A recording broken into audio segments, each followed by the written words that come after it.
ऐसा व्यक्ति देश पर राज कर रहा है जो इस देश में विभाजनकारी शक्तियों को बढ़ावा दे रहा है, जिस व्यक्ति की वजह से आज देश में प्रजातंत्र को खतरा है, जिसकी वजह से आज लोकतंत्र को खतरा है, जिसकी वजह से आज देश के संविधान को खतरा है, भारत के उस संविधान को जिसमें सभी जाति, वर्ग, धर्म और संप्रदाय, छोटा बड़ा सब, हिंदू, मुसलमान, सिख, ईसाई, सभी कोई भी जाति वर्ग का हो, सबको बराबर का सम्मान, बराबर का अधिकार, बराबर को वोट का अधिकार, अपनी पूजा पद्धति अपनी मर्जी से अपने अख्तियार करने का अधिकार हमारा भारत का संविधान देता है। ये भारतीय जनता पार्टी वाले कहते हैं कि हमें 400 सीट चाहिए जिससे कि हम भारत के संविधान को बदल सके।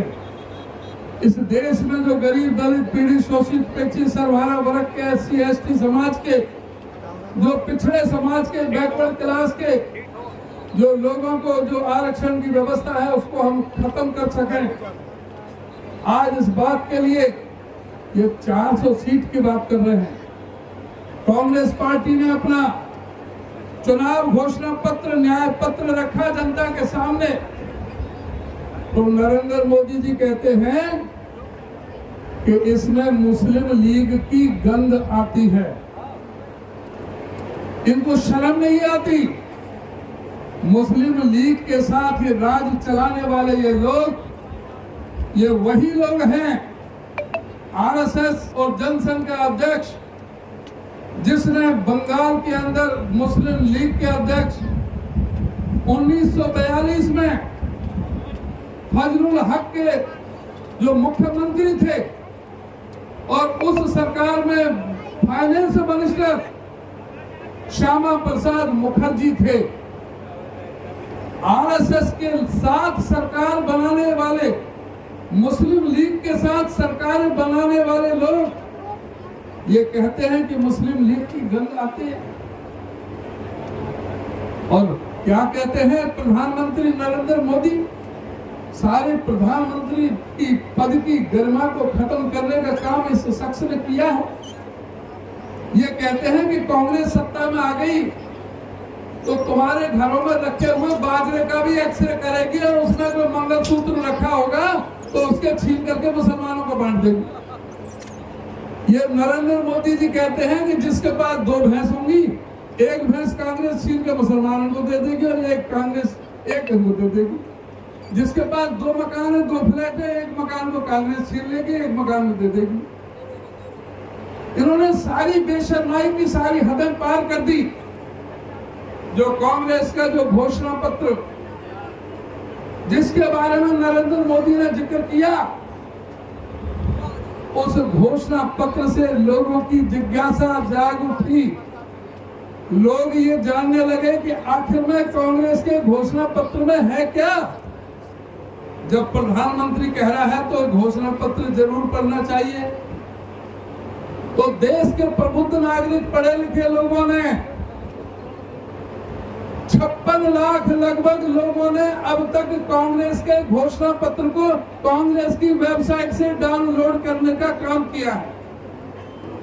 और 56 लाख लोगों ने जो वेबसाइट पर डाउनलोड करके जब कांग्रेस का घोषणा पत्र देखा, जिसने कांग्रेस का घोषणा पत्र पढ़ लिया वो एक भी शख्स बीजेपी को वोट नहीं दे सकता।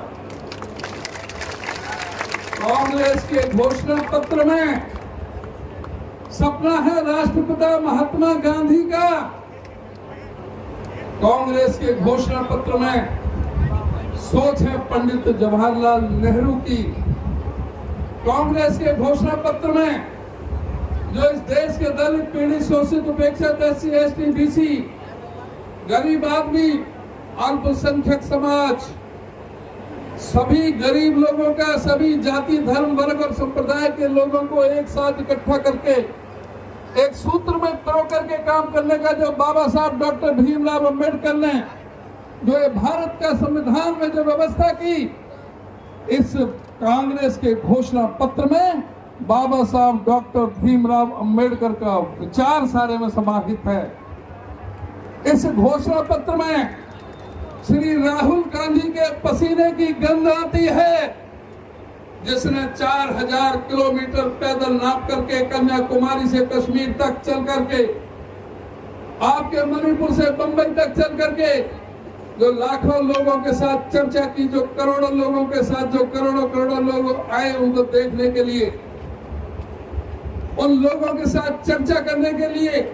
वो नक्शा है पूरे हिंदुस्तान के सभी समाज का, 90% का, किसान का, मजदूर का, गरीब का, कर्मचारी का, व्यापारी का, सभी वर्गों का नक्शा इस घोषणा पत्र के अंदर है। इस घोषणा पत्र में क्या कहा गया है? इसमें कहा गया है कि हम 5 न्याय देंगे, 25 गारंटियां। युवा न्याय, नारी न्याय, किसान न्याय, श्रमिक न्याय और भागीदारी का न्याय। युवा न्याय क्या है? कांग्रेस पार्टी ने यह घोषणा की है कि जो हिंदुस्तान में इस नरेंद्र मोदी सरकार ने 30 लाख सरकारी पद जो खाली पड़े हैं, जिनको नौकरी